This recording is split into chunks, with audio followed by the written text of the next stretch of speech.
Om Swastiastu, pemirsa Bali TV dimanapun Anda berada, kembali saya Nyoman Winata, redaktur pelaksana harian Bali Pos. Jumpai Anda dalam Bali Pos Talk.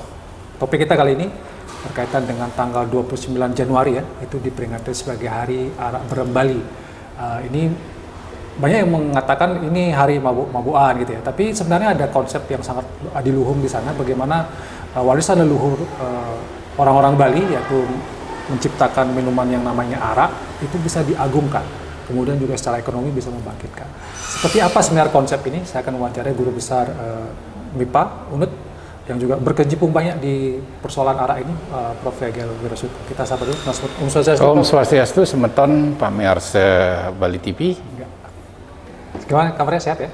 Sehat. Cuman agak dingin nih, saya harus pakai biar modelnya baru dikit. Oke Prof, kalau kita bicara tentang arak ya, atau kita langsung aja pada Hari Arak Berembali sebenarnya, karena kan Prof juga dari awal saya lihat juga ikut di sana. Prof, sebenarnya konsepnya apa sih sebenarnya Hari Arak Berembali itu, Prof? Perayaan itu kan banyak tujuannya, mengenang sesuatu. Kalau raga odalan, odalan nih ke ngapain sih? Itu perayaan terhadap pendirian pura itu yang kita rayakan pas di situ dengan cara apa? Ulang tahun motonan raga. Kalau odalan di pura-pura perayaan harinya mebakti raga itu. Itu budaya kita. Sekarang kita ingin merayakan Hari Arak ya seperti itu, sesuai dengan budaya culture kita. Sekarang kita bilang merayakan Hari Arak mabuk. Munyah budaya kita kah memunyah mabuk? Enggak kan? Bukan, kita ya. meluhurkan. Kita bukan meluhurkan, kita berterima kasih sebenarnya kepada leluhur kita yang dari dulu membuat gimana tua itu difermentasi, jadi nira diambil difermentasi jadi tua. Setelah untuk mencegah dia bisa minum lama, kalau tua itu dibiarkan dia akan jadi asam cuka kan. Jadi tua masem orang. Pangsing ya dari tua masem destilasi ya. Nyemahan sajang rateng arak. Lama dia bisa nikmati. Biar tepuk tak jangin jung, jangan begini. Itu budaya yang lahirnya turun temurun. Sekarang ketika kita melihat ada ketimpangan ekonomi, demand, kebutuhan, masyarakat Bali loh jumlahnya cuman waktu 4,5 juta. Ya, tamu kita berapa? 6,4. 3 kali jumlah penduduk Bali. Segitu 15 juta kita kedatangan tamu yang sebagian besar mereka membutuhkan minuman beralkohol karena habit dia, kebiasaan, gaya hidup dia seperti itu. Akhirnya apa? Dijadikanlah prospek bisnis oleh yang melihat imporlah dia alkohol dari luar. Di sana harganya cuma Rp1, di sini dijual Rp100 karena dia butuh, sah-sah saja kan. Loh kok kita dalam hal ini kita punya arak di tahun 2019 hanya 1% bisa masuk ke pasar lokal kita. 99% produk luar yang bukan asli Bali, baik dia diproduksi di seluruh Indonesia tapi license, sisanya impor. Apa Anda mau hidup kita seperti itu? Kita di pasar kita ada peluang market lalu kita nggak jadi. Di sini kan cerdasnya seorang pemimpin untuk melihat membangun sumber ekonomi. Ekonomi itu sebagai pemimpin tidak hanya pure PAD. Kalau PAD kan masuk ke kantong negara dulu baru dipakai untuk mensejahterakan. Ini langsung masuk ke kantong petani untuk membuat dia lebih sejahtera, kan lebih bagus toh. Jadi budaya kita bisa pertahankan. Yang paling penting ekonomi masyarakat, khususnya petani arak dan semua yang terlibat di situ bisa meningkat. Buktinya apa? Ketika Pergub ini diluncurkan, sekarang bergairah semua. Saat COVID nggak ada. Sekarang marketnya terus bertambah. Sampai sudah ada yang mendapatkan sertifikat masuk ke Perancis berani jualan. Kenapa? Karena yang kita jual bukan arak insih, tetapi budaya arak. Tradisinya yang kita jual. Mereka mencintai Bali. Mereka ingin juga membangun Bali. Apa yang dia minum, ya harus membangun Bali. Itu yang kita lihat. Jadi ada nilainya. Sekarang kita peringati, janganlah caranya buat otonan yang perlu mau Banten, kayak Banten otonan, ya mau pulas, kayak mabuk, apa benar? Banyak yang mengatakan begitu, hari mabuk. Iya, karena kan mabuk agung katanya. Karena itu ada salah persepsi berarti. Salah persepsi, kita Tidak, kita itu rubah. sebenarnya. Bukan itu maksudnya. Kita memperingati sama dengan otonan. Peringatan kan sama dengan hari lahirnya Pergub itu otonan, bahwa pola pikir kita beda. Pidan ngai arak ngomabuk, jadi ngai arak. Yang kita lihat dari arak ini loh berhasil kita menjadi hidup kita sejahtera. Dulu petani arak tuh real sebelum Pergub. Botol aqua tuh paling agak di duang tali. Makin sampun. Nah, makin 1 liter duang tali dan uber-uber polisi win. Nah, waktu itu. Nah, sekarang 1 botol 25.000 arak api. Dan tenang-tenang, cuma hoyong alih aja koperasi menjalan ya. Oke, Berapa ini? Pergub ini kan dari 2019 ya? 2020. 2020. Februari. Februari ya. Ya. Dan sejauh ini Januari Kamu melihatnya bagaimana? Apakah petani kita perajin, maksudnya petani arak ini memang sudah jauh lebih sejahtera sekarang, atau sekarang kadang juga saya mendengar ada yang terpinggirkan, ini malah ini dimanfaatkan oleh industri-industri besar gitu ya, kesempatan ini. Sekarang kita berpikir begini, secara menyeluruh. Ya, secara menyeluruh serapan arak berapa dibandingkan dengan sebelum Pergub ini? Oh iya, Dulu itu pakai ukurannya ya. Jumlah dari harga yang tidak terserap.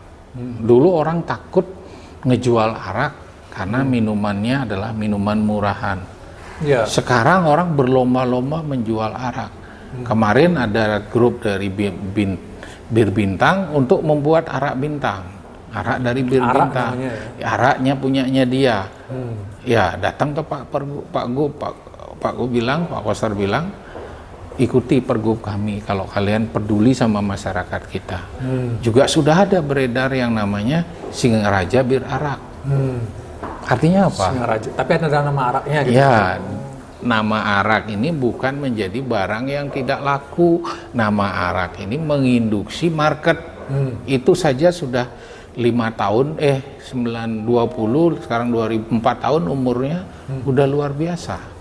Tapi konsepnya sebenarnya adalah bagaimana arak-arak yang dibuat oleh industri-industri harus diambil dari petani arak tradisional gitu ya, Prof? Ya, Sebenarnya konsepnya adalah ketika masyarakat mampu hanya berpenghasilan dari cara memproduksi arak, bagaimana penghasilan ini mampu menghidupi dan dihidupi. Ya, ini yang dibuat. Karena tidak memungkinkan secara regulasi saat itu, tidak ada regulasi penopangnya, diambil oleh industri tidak memungkinkan, sehingga di bulan-bulanan jadi bulan-bulanan dari polisi dikejar. Nah, dibuatkanlah Pergub, distribusinya yang diatur. Oke, petani boleh kamu produksi karena secara undang-undang sehari 25 liter boleh. Bayangkan 25 liter kali 6 berarti sekitar 150 liter tua. Nah, kalau 150 liter tua, satu pohon satu hari sekitar 15-10 liter. Berarti 15 pohon dia punya dan naik itu setiap hari. Untuk dapat 25 liter. Nah, dari 25 liter ini dijual. Harga 2.000 berarti 50.000. Sekarang harganya 25. Nah, itu udah berapa? Nah, inilah yang dilihat jeli oleh pemimpin kita. Dibangunkanlah batasan kepastian hukum. Ya, jadi itu yang kemudian kepastian hukum ini tujuan utamanya adalah tetap bagaimana supaya secara ekonomi juga ya, ini petani-petani arak ini bisa tetap hidup gitu. Jadi kita tidak, Pak Koster tidak berpikir orang yang hanya bisanya petani arak ganti urin metani sorghum, kan nggak mungkin ya. Metani jagung, nah itu yang ngelah di desa. Nanam ya cuman bisa nanam ngelah ya ental, ngelah ya jake ngelah ya nyuh. Ya. Ya, terus kita suruh dia harus ganti dengan cari.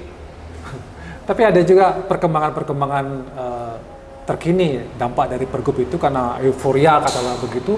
Ada yang membuat arak dari air gula gitu ya, Prof ya.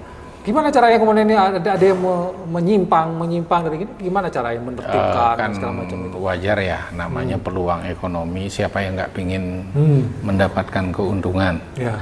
Nah, kalau kita pahami dari pergub itu adalah fermentasi dari produk buah, baik dia buah, baik dia umbi-umbian, baik dia biji-bijian atau batang yang bersumber dari tanaman Nusantara. Oh.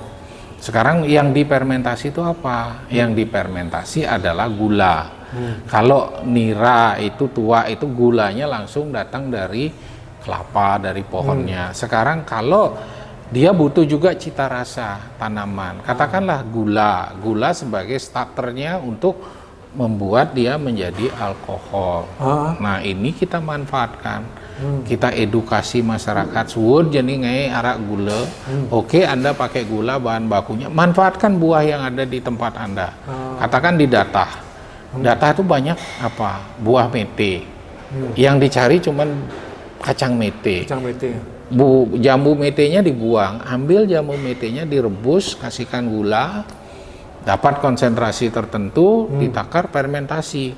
Anda akan mendapatkan arak artisan mete, bukan arak gula. Ya diatur juga standarnya, cita rasanya, kemudian kadar fermentasi metanolnya yang terbentuk, sehingga hasil Anda yang Anda jual masuklah ke dalam kategori pergub. Anda berhak mendapatkan label barak Balinis arak. Secara budaya Anda hidup secara artisan, namanya baru muncul. Dulu orang hanya pakai kelapa, rontal. Sekarang di lingkungan Anda cuman produksi buah mete, ayo mete kita. Saya siap bantu. Oh, bisa juga ya? Saya siap. Bisa juga namanya arak tetap ya? Arak mete kita pakai. Nanti jadi namanya barak Balinis kita arak. kasih tempel logo yang namanya logonya kita sebut barak Balinis arak.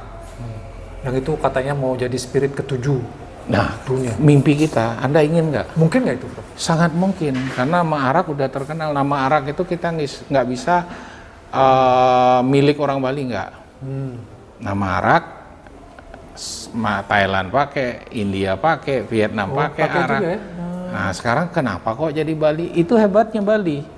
Ketika dia sudah arak kok ininya Bali. Orientasinya orang Bali. Salahnya siapa? Pinternya kita yang membranding. Makanya hari arak berem Bali.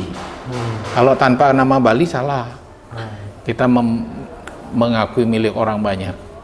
Khusus cara orang Bali membuatnya. Budayanya. Itu yang kita pakai. Oke, Prof, sebagai closing statement dari Prof Gagal, apa yang ingin Prof sampaikan kepada masyarakat juga, terutama tentang persepsi yang selama ini agak ini juga negatif ya, katakanlah tentang hari arak berem Bali ini. Arak berem kita rayakan bukan untuk kita mabuk. Kalau alkohol, saya orang farmasis, alkohol itu manfaatnya banyak. Dia bisa, kalau dalam tulisan-tulisan lontar, dewa ye, buta ye. Ya kita manfaatkan sebagai kesehatan dewa. Kalau ada banyak di Cengblong sering satu sloki dewa, 6 sloki buto bojok ngonyer, udah seperti itu. Lewat ke 6 sloki ngasen ya pungkat. Nah, mari kita sadari kebijakan pada diri kita merayakan hari berarak berem ini bukan untuk menginduksi anak-anak muda untuk mabuk, salah. Jadi kita rayakan sesuai dengan kebutuhannya. Sama dengan kita merayakan odalan di pura-pura, itu sama. Merayakan, tayan ada odalan ke mabuk. Itu budaya orang Bali. Tolong teman-teman semeton, masyarakat generasi muda Bali, generasi Gen Z, itulah pakari budaya Anda, bahwa merayakan itu bukan berarti budaya seperti di Rusia, kalau nggak mabuk nggak minum namanya. Ya jangan dong, kita minum tujuannya untuk apa? Untuk kesehatannya ya Prof sebenarnya. Ya, seperti zaman COVID, arak yang bisa membantu Bali lebih cepat dan sudah diakui lebih cepat. Terima kasih Prof Gagal atas penjelasannya, dan demikian tadi ya kita ngobrol tentang Hari Arak Brem Bali yang memang sebenarnya ada tujuan mulia di sana. Jangan dimaknai yang negatif, tapi betul-betul di sana ada ingin melestarikan tradisi, kemudian juga bagaimana secara ekonomi ini bisa lebih baik lagi. Mudah-mudahan kita paham semua itu dan melaksanakannya. Demikian saya tutup dengan Prof Santi. Om Santi, Santi, Santi. Sampai jumpa.